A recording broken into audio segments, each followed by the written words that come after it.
Olá, pessoal! A Loteca 956 está na área.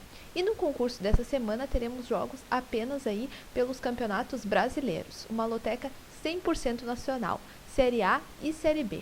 No concurso anterior, eu fiz 11 acertos com um jogo simples, tá? Eu errei 3 jogos, eu fiquei viva, saí viva de sábado para domingo. Mas aí acabei errando 3 jogos. Se eu tivesse cobrido ali melhor, eu teria feito os 14. No jogo simples, 11 acertos. Então vamos para os palpites aqui da Loteca 956, essa loteca 100% nacional, tá? Eu vou deixar apenas os palpites, a análise completa jogo a jogo, vocês encontram lá no blog, que eu vou deixar aqui na descrição do vídeo para quem quiser conferir. No jogo 1 temos Corinthians e Palmeiras, clássico, né? Sempre difícil, sempre complicado. Clássico, quem puder, investe um triplo aqui, porque é um jogo complicado. Mas no seco, eu vou ficar com a coluna do meio, empate, pela questão que o Palmeiras tem aí confronto na Libertadores na próxima semana, confronto que vai decidir vaga na final. Então, aqui eu vou ficar com a coluna do meio nesse jogo 1. No jogo 2, Ceará e Chapecoense. Aqui eu vou ficar com a coluna 1, Ceará. O Ceará não ganha há bastante tempo no campeonato, mas eu acredito que aqui seja a chance da recuperação. Eu vou ficar com a coluna 1, Ceará. No jogo 3, CRB e Avaí, primeiro jogo aí da Série B, na Loteca. Aqui é um jogo bem complicado, eu acho um jogo bem difícil. O Avaí ganhou no meio da semana agora do Goiás, que é um time que está fazendo uma Série B muito forte. Então aqui eu vou ficar com a coluna do meio. Eu vejo um jogo bem aqui truncado, então eu vou ficar com a coluna do meio nesse jogo 4 aqui. Nesse jogo 3, aliás. No jogo 4 temos Curitiba e Guarani também pela Série B. Aqui eu vou ficar com a coluna 1, Curitiba. Curitiba é o líder do campeonato. O Couto Pereira não costuma fazer partidas ruins, então eu vou ficar com a coluna 1, Curitiba. No jogo 5, São Paulo e Atlético Mineiro. Aqui eu vou tentar algo diferente, tá? Porque o Atlético Mineiro tem disputa pela Libertadores, vale vaga na final, deve poupar titulares para este confronto. O São Paulo precisa ir ganhar para se afastar de vez ali da zona do rebaixamento. Então eu vou tentar aqui uma coluna 1, São Paulo seco nesse jogo 5. Claro que aqui eu tô sendo um pouco até irracional, não tô indo na lógica, mas eu vou ficar com a coluna 1, São Paulo nesse jogo 5 aqui. No jogo 6, América Mineiro e Flamengo. Também nós temos o mesmo caso, o Flamengo disputa a Libertadores, aí no meio da semana vai jogar fora de casa, deve poupar aí os titulares para este confronto aqui. E o América Mineiro está ali tentando sair da zona do rebaixamento, conseguiu um empate contra o Corinthians fora de casa, que foi um bom resultado. Então no seco eu vou ficar com a coluna do meio, um empate. Mas para quem puder, aí cobre a vitória do Flamengo, mas eu acredito que um empate seja o resultado mais provável neste confronto aqui. No jogo 7, Cruzeiro e CSA pela Série B.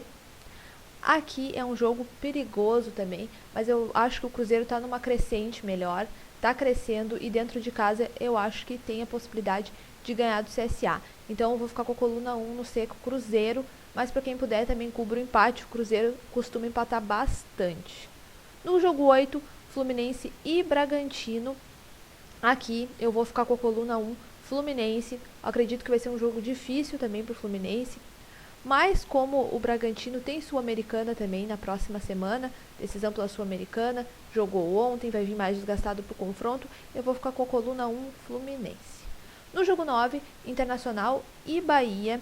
Aqui também é um jogo complicado. Eu falei para vocês na semana passada que Inter e Fortaleza não ia ser um jogo fácil para o Inter. O Inter ganhou no finalzinho do jogo, foi um jogo bem difícil. Mas eu vou ficar com a coluna 1, Internacional. O Bahia ainda anda muito desencontrado na competição, então eu vou ficar com a coluna 1 nesse jogo 9. No jogo 10, Juventude e Santos. Eu considero aqui um dos jogos mais complicados da grade. O Juventude começou bem a competição, teve uma queda aí de rendimento, agora já está na zona do rebaixamento, mas tem a mesma pontuação dos primeiros de fora. A Juventude vem de uma derrota fora de casa contra o Atlético Paranaense. Já o Santos vem na 14ª colocação e está apenas 1 ponto à frente do Juventude. Então é aquele jogo ali de 6 pontos para essa parte de baixo da tabela. Eu acredito que vai ser um confronto bem defensivo, tá? Que nenhuma das equipes vai para frente e vai se expor muito. Então por isso eu vou ficar com um empate seco, coluna do meio nesse jogo 10. No jogo 11, Atlético Paranaense e Grêmio. O Atlético Paranaense, que vinha numa sequência aí muito ruim no Campeonato Brasileiro, voltou a vencer dentro de casa o Juventude.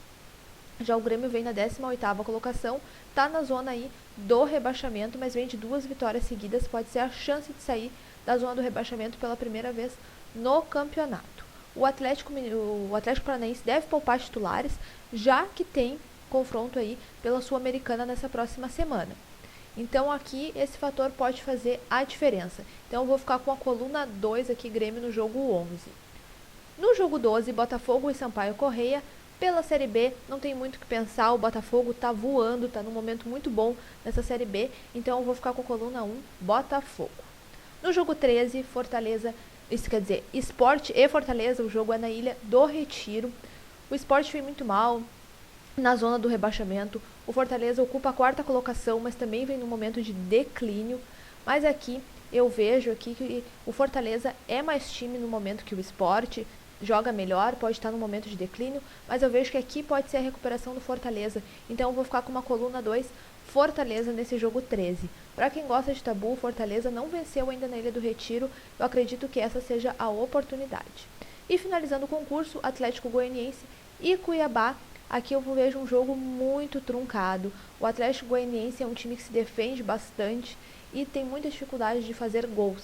O Cuiabá também é um time que empata muito. Então, neste panorama aqui, um time que empata muito contra um time que não consegue fazer muitos gols, o Atlético Goianiense não tem um ataque muito eficiente, eu acredito que aqui a coluna do meio deva prevalecer, então eu vou ficar com a coluna do meio no jogo 14, empate seco.